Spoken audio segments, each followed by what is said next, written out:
This is a short-term job. Come to the gig economy, work these apps on your time, be prepared, adapt, but understand, for most of you, this should not be a career. How many of us can do this work full-time and have it be the only source of income that we make? And when I'm talking about this, I'm talking not the overall gig economy. Gig economy has hundreds, thousands of ways to make money. I'm talking more rideshare, food delivery, shopping, the things that we see a lot on YouTube, the things that you see me do. I think the gig economy, food delivery, DoorDash, Uber, Instacart, Roadie, Curry, whatever app you use, Grubhub, Walmart, Spark, I think it's a fantastic way to make money. I do believe that. I do believe it's a really, really, really good option for many people. And I think that's why a lot of people came to it during the pandemic. A lot of people are going to come to it in 2023 in record numbers, in my opinion, because when people are struggling, it's an easy way to get on an app and make a quick buck. But in my opinion, that is the vast majority of people that do this work do it extremely part-time and for a short amount of time.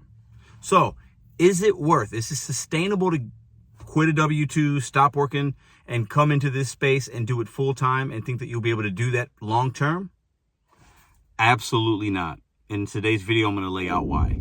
Mr.BetonYou back at you today. Now, I'm making this video. This is not the video I was going to make today, but it's very fitting. I want to give a couple shout outs as to why I'm making this and why I have it on my mind and why I think maybe it's important. Now, Uber Lyft Phoenix, Aaron, he was on the channel a couple months back, got deactivated from DoorDash. Now he's back hustling. Listen, I'm going to share with you. I saw a video that he put out, I think this morning. I saw it a little while ago.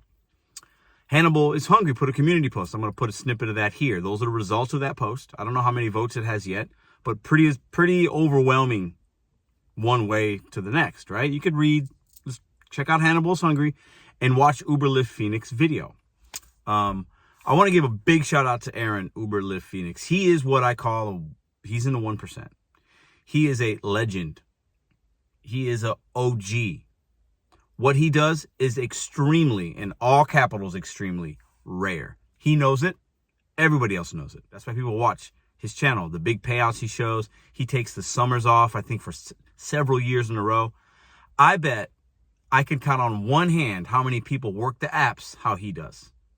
He might be one of one.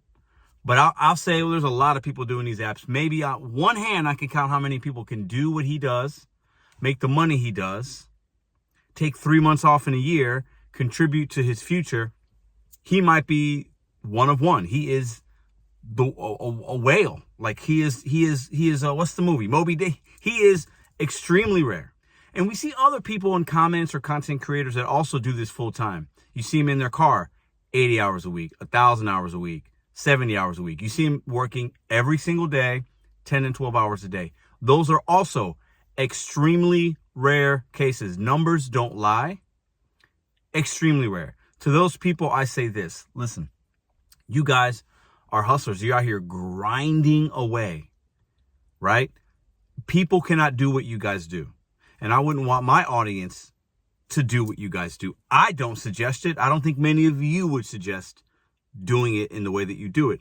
But you do it for whatever reasons. And I salute that and respect that 100% because that's what's weird about the gig economy. You make, depending on the market, kind of work when you want, make as much as you want, make a good living, pay your bills. The opportunities are endless within this food delivery game. I believe it. And the gig economy as a whole. But we'll get to that a little bit later because we'll get into there. But these men and women that you see that have been doing this for 5 years, really anything more than a couple years. Some of you guys have been doing this 10 years. You're working crazy hours. You're making crazy great money up into the 6 figures. Some of you guys, anybody making more than 60,000 doing this, that's very difficult. And I think it's a life most of you wouldn't recommend. If your daughter said, "Hey, Pops," or your sister or your mom was like, "Hey, I see you make 60 grand. I see you make 80 grand. I see you. Do you think I could do it? Do you recommend it?" I think most of you would not recommend that to a loved one or your significant other or your kid. I would not recommend my kid doing it because it's rare. We are crazy, guys. Okay? Those of us that do this full time decide to do this Like, we are a little bit crazy. I liken it to if you work a service industry job. If you're a lifetime bartender, I respect you. Listen, I do. But that is not, most people can't do that long. You got to be a little crazy to work in the food industry. Got to be a little crazy to do what we do. Uber, rideshare, Lyft, package delivery, and to do it for a long period of time. And when I say crazy, that's not a bad thing. I'm just saying, I think that is the truth, right? I think there are some professions most people can't do, and I wouldn't recommend what I do to most people. I am lucky. I also create content and make good money doing that and money doing other things. Would I want to be a full-time DoorDash delivery driver, Uber Eats, whatever, the gig apps, right? Full-time and work 7 days a week? No, I would drive myself absolutely insane. Listen, I might get a little long-winded in this video, but I think it's important. Aaron made a video, and I want to respond to that because maybe I owe it to my community. I don't feel like I owe it to him or owe it to anybody else that does this and feels slighted or it's not a good way to make money. I still do this. I deliver McDonald's. I actively do this every day on my channel, except Saturday and Sunday. I don't work those days. I'm out here doing it, and I'm proud. When people ask me what I do, I let them know. I do package delivery, food delivery. I have a YouTube channel. I do this, I do that. I'm really proud of that. I work when I want, and I do okay. That's my response, and I'm extremely proud of that. There's no shame in being and working in a gig economy. There's millions and millions and millions of us that do this type of work, and there's tens of millions that do other type of gig economy work. But I think what I have realized from my subscribers, my viewers, my commenters, the people I see out there, what I see from you guys, other content creators and things that I've seen, most people do this, like I said in the beginning, a little bit per week, 4 to 8 hours a week, and they do it for a few months. So when I make these videos and I'm talking about stepping stone and do something, build towards something else, have an exit strategy, it's because we do see people get deactivated like Aaron. You got to have an exit strategy. You got to have a plan B, a plan C, another app, whatever that means for you, right? We see most people can't do this for long. And with taxes and this and that and all these things and the car depreciation and your physical health, right? Like, this is not sustainable or scalable for 99% of people. It's going to be a little scalable for me, but I'm an extremely rare case. I make money doing other things. So I'm speaking to my audience of people that come to YouTube to get DoorDash content, tips, tricks, whatever they see something on. That's how the new people come. A suggested video, they're new to this space. That's why the channel grows. These people that are coming to YouTube, my audience, the ones that are looking to me for information, entertainment, or knowledge about the gig economy, aren't going to be doing this long. They're coming in and then they're leaving. They're coming in to pay some bills, pay down some debt, pay for a trip, in between W-2s, lost a job, left a job. And that's why this is a great place to come, because anybody can come and do it mostly, right? And sign up for these apps and start making money without any training, without this, without that. And boom, you hit the ground, you got an automobile insurance, you good to go. And that's why I do think these are overall a net positive, because they're a place where people can come and make money when they need it. But most people should not be looking at this as a career or a full-time gig. So when I say 1%er, I say 1%er as a homage, like I'm paying respect, because it's extremely rare that you guys can do that, right? And I'm talking to all my full-timers out here that have been doing it for 5 years or plus. How many of you guys you think are out there? Not many.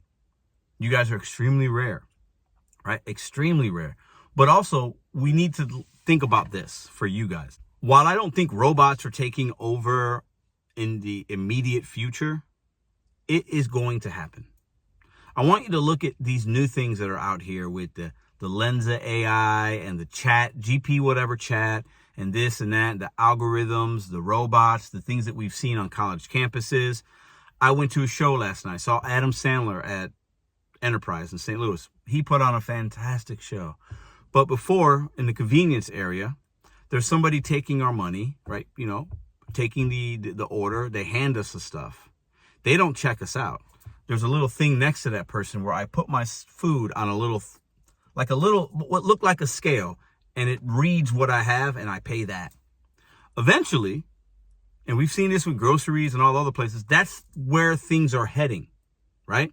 So would I tell my 21-year-old daughter, hey, get into the food delivery game, do it part-time for, this guy did it for 5 or 6 years, he's doing well. She's probably not going to have that same experience. And these apps will not be 20 years from now for my 1.5-year-old won't be worked the same way they're worked right now. So I would definitely not recommend it for most individuals. The world is changing around us, right? So a stepping stone to figure out what something else could be is extremely accurate, in my opinion, because most of us can't do that. I could make videos for the 1 to maybe 2. Maybe I'll give you 3% of you guys can do it. And I'm only going to be talking to a very small amount of people, and there's not going to be much value there because I can't teach the 1 to 3%ers anything. I can offer you entertainment, can't teach anything. I could teach the 99 to 97% something about motivation, about what I'm doing, about how to work the apps, about how to use it as a stepping stone for whatever that means for you personally. So anybody that is taking offense to that or feel they need an explanation, this or that, I don't know how else I can really explain it other than I have used the apps as a stepping stone, and it is not 100% of my income. And I feel very proud about that. And I feel like I'm able to do a lot of really great things and not work every single day for 12 hours a day to make the ends meet. Because that, to me, is no way to live. And I would not recommend that to anybody. This is a short-term job. And the best way to do it is short-term, part-time. You do it part-time, you have a W-2 that gives you benefits, profit sharing, you're contributing to a 401k, whatever, and you do this on the side. That is the absolute best way to do this for over 99% of us. We are not offered benefits in that regard. Come to the gig economy, work these apps on your time for as long as you want, make what you want, whether it's $50 a day or $300 a day. Hustle, grind, stack your money, be prepared, adapt, but understand, for most of you, this should not be a career. And if anybody's offended or if I ruffled feathers by that, that's a personal thing. I don't look at this job as a career. For those of you that do, there's something wrong with that. But you have to understand, I'm talking to overall most of the majority of my viewers and the people that are coming to these apps on a daily basis, coming to YouTube for entertainment, guidance, motivation, tips and tricks, relatability. That's what this channel is about since day one. I don't recommend somebody doing this for a long period of time and this be 100% of their income. I think that is not sustainable and not scalable. I hope this video got you guys thinking. I would love to hear your comments down below. I know that some people won't agree. And, Pedro, well, what's your stepping stone? What are you doing? What are you building towards? Since I started my first video, 100% of my income at that point was DoorDash and Uber and Postmates and Instacart. And the evolution of myself as a man, as a father, as all these things I am, and as now a content creator that makes money on YouTube, and makes money with partnerships and affiliates, and now is making profits on the vending machine and has big goals, right? Motivation Hour on Wednesdays will lead to different things, meeting new people, opening or doors opening up for me. This is my line. My stepping stone is in partly content creation, motivation, inspiring, and showing people what betting on you can do for you. And if I just worked the DoorDash apps in the gig economy, I'd make significantly less money than I am right now. And I wouldn't feel as secure and hopeful for my personal future. So that's what my stepping stone is. And when you're walking on these stones, the stones might go in that creek and you can't step down them. And you look around you and you see what the other opportunities are there. And I've done that as well. This work is not intended to be a career or full-time. I stand by that statement 197%. I really do. But I also say this is a great way to make a living and money. And I've shown that every single day for almost 2 years. How long have you guys been doing it? Let me know in the comments below. How long do you plan on doing it? We as humans, as people, as fathers, as mothers, as whatever it is that you are, have to be able to adapt and have to be working towards something. For all the people that are doing the same thing every single day, if you're happy, all good. But I'm happy as well. And there's different measurements of happiness and there's different levels of things.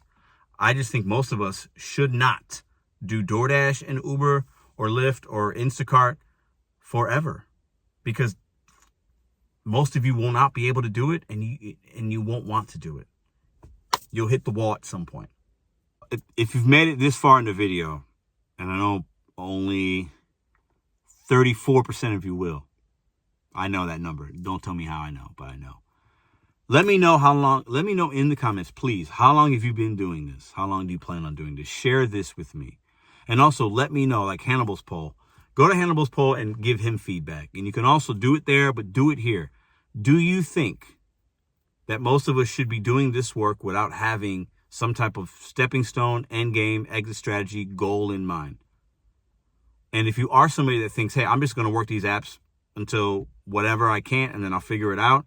Listen, when you get to that point when you can't work it or something happens, have something for yourself. Otherwise, you're just going to do another similar job, make the same money, which could be fine. But listen, who wants to work 90 hours a week? Not me. I want to work smarter, not harder. And I've shown you guys how we do that on this channel. And I'm extremely proud of that. And I want other people, and I know it won't be most of the 40,000 of y'all. And thanks for that, by the way. Thank you. We'll talk about that tomorrow on the live. I know most of you won't be able to do that because a lot of people, it's a risk. It's not easy to bet on yourself. It's scary. But I've met many of you, and I've seen the emails, and I've had conversations with a few that have done it, and it's transformed their lives. Bet on you, set goals one day at a time.